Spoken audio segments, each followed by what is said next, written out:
Ladies and gentlemen, welcome back to our YouTube channel once again.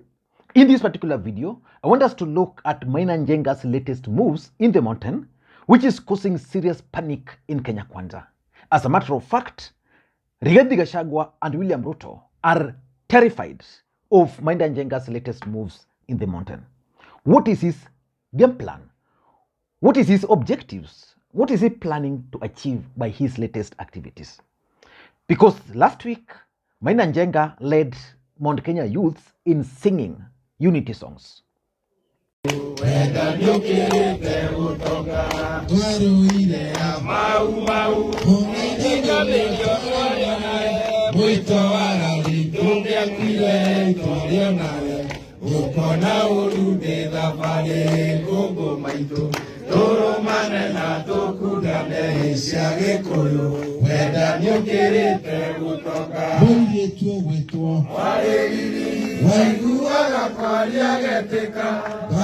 And Maina Njega has been holding very successful rallies across the mountain.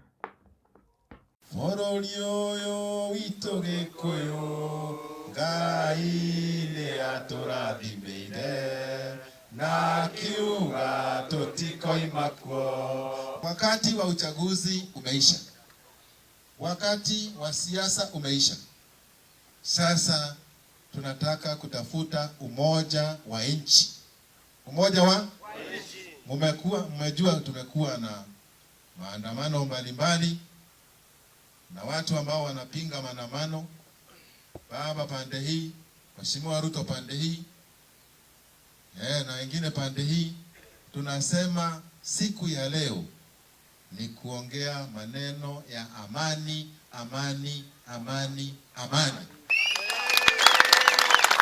Fujo ikipatikana, haipatikani tu kwa Kikuyu, inapatikana kwa watu wote.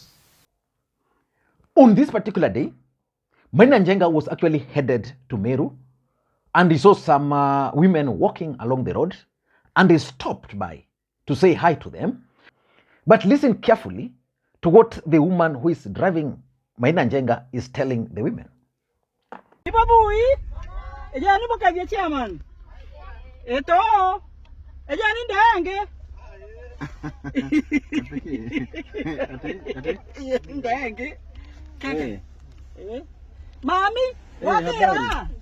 Muga. Habari yenu? Muko salama? Mnataka kazi ama mama? Yo yende. Kazi hata maandamano ikikuja Eja mami de.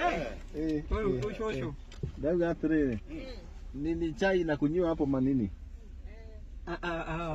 Choka nde yo. Ni watu wangapi hiyo? Nani anaweza kununua chai watu wakunywe? In this video, I want us to look at why William Ruto and Rigathi Gachagua are concerned with Maina Njega's latest moves in the mountain. Before we do that, for those who are watching this channel for the first time, please take a second or two, click that subscribe button so that next time we produce a video like this, YouTube will automatically notify you. And to the subscribers, I want to continue thanking you guys for your continued support.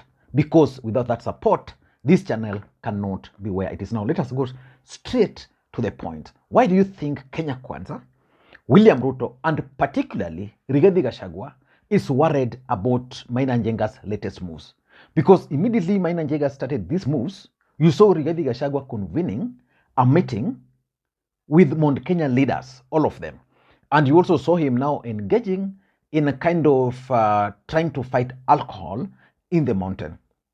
But why are they worried? Number one, the unity of the mountain. Maina Njega led the youth in singing unity songs, eco-unity songs. So the worry in Kenya Kwanza is that currently there's kind of lack of unity figure in the mountain. Who is Mount Kenya kingpin as we speak? Is that person Uhuru Kenyatta? Is that person Rigathi Gachagua? Is that person Mwangi Kiunjuri? Who is Mount Kenya kingpin? Is that person William Ruto, the Mount Kenya kingpin? And because there's lack of a clear figure to unite the mountain, this activity by Maina Njega is worrying Kenya Kwanza, because assuming he will emerge and succeed in uniting these people, what do you think is going to happen? If he is going to succeed and unite these people, what do you think is going to happen? The fact is, the unity of the mountain is paramount for William Ruto's politics, and it's only paramount as long as they are uniting around him. If Maina Njega were to come out and succeed in uniting the mountain, especially the youths, it means he can easily move them from where they are today to another political formation. It would also mean that Kenya Kwanza will lose grip of those youths, and that is the biggest worry. So that's the first reason why they are worried. Number two, Kenya Kwanza is also worried about the Kikuyu youths. Are they going to slide back to where they were during Kibaki regime? You remember the Mungiki menace. Are they going to go back there? Because currently the unemployment rate in this country is just so high. Anybody can easily trigger the youths to go back there. You know, Maina Njega, the bishop, is actually an inspiration to majority of Kikuyu youths. Because this is a guy who just from nowhere started something, managed to persuade several youths to support it, and Maina Njega succeeded. He's currently one of the wealthy individuals from the mountain. And these youths are actually backing him. The government tried the much they could, so he was able to integrate them back into the community. So worry, which is the biggest worry in Kenya Kwanza currently, is the possibility of Maina Njega taking control of these youths again, because they are unemployed. They were given promises by the government. They are not promising. I mean, they are not delivering. You see, if William Ruto promised the youth of the mountain that it is Uhuru Kenyatta who made you poor, who killed your businesses, and then now he's in power, 7 months later, nothing is happening. The situation is worsening.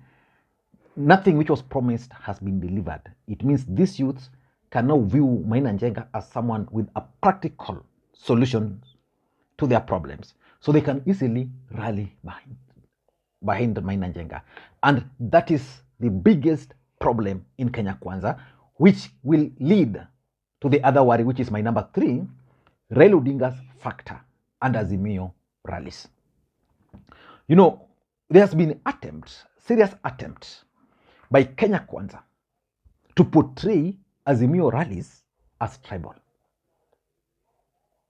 In fact, as Luo affair, to an extent that in Nairobi, the government would be comfortable with Azimio rallies happening in Kibra and Mathare and not any other place. Because if they were to happen in any other place, they would be portrayed as tribal. Now, we are now talking of Maina Njega coming and having these youths fully behind him or under control. Then they agree that, okay, we are going to have Mandamano on this specific day.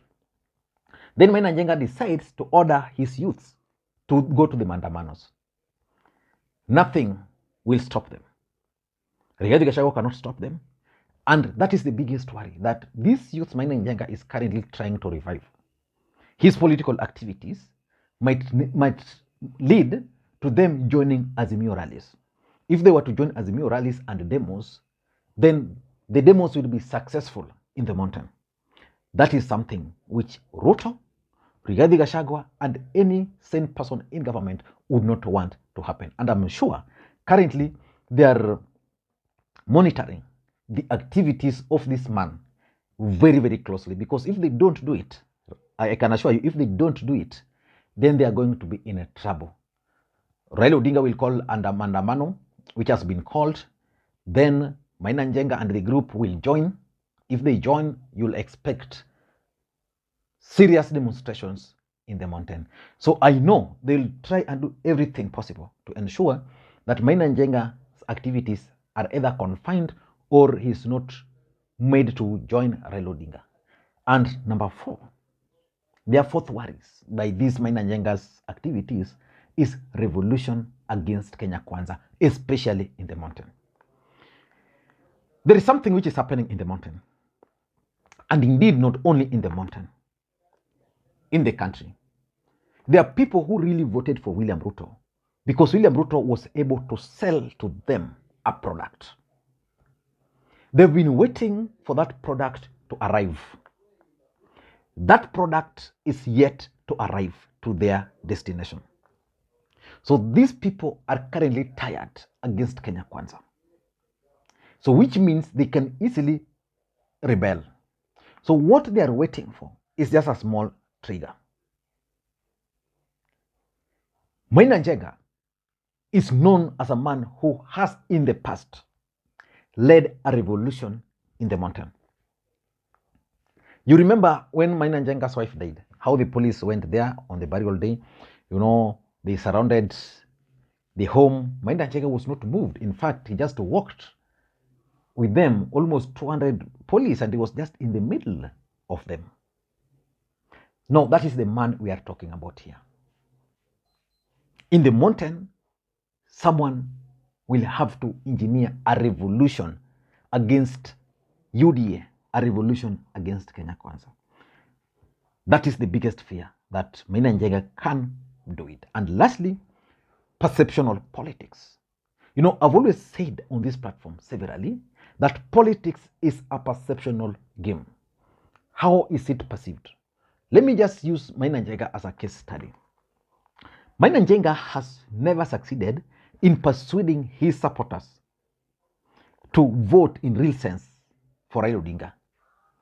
In 2022, I think they supported Raila Odinga, but never reflected in the votes. Probably Raila Odinga has never used Maina Njega effectively. The other thing is that Maina Njega has that ability to attract huge crowds in his rallies in the mountain. There was a day William Ruto held a rally in Laikipia. They didn't want Maina Njega in that rally. So Maina Njega, as usual, went to that rally. So William Ruto was there, Maina Njega was here. Maina Njega went with these youths. He addressed a rally inside William Ruto's rally. Now, that is the man we are talking about here.